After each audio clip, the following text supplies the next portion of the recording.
কঙ্কালীতলা সতী মায়ের ৫১ পীঠের এক পীঠ। বোলপুর থেকে প্রায় ৯ কিলোমিটার দূরে এটা অবস্থিত। এইখানে মায়ের কাঁকাল অর্থাৎ কোমরের অংশ পড়েছিল মন্দিরের পাশের কুণ্ডে। পাথরখণ্ড হিসাবে মায়ের সেই অংশ জলে নিমজ্জিত আছে। ১২ বছর পর পর সেই পাথরখণ্ড কুণ্ড থেকে তুলে পরিষ্কার করে পুজো করা হয়। বর্তমানে মন্দিরে মায়ের প্রতিকৃতি ফটো আকারে পূজা করা হয়।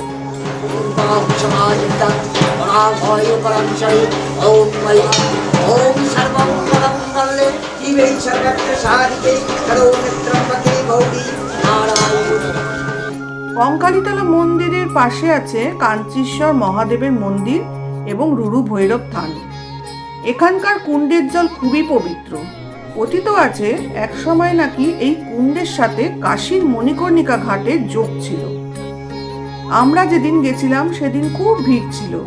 তার মধ্যে মায়ের কাছে পুজো দিলাম ভক্তি ভরে এবং সকলের মঙ্গল কামনা করলাম মায়ের কাছে।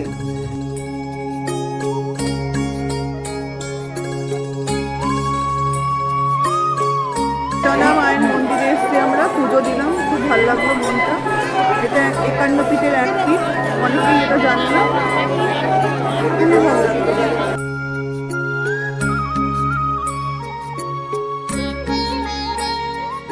মন্দিরের পিছনে একটি শ্মশান আছে।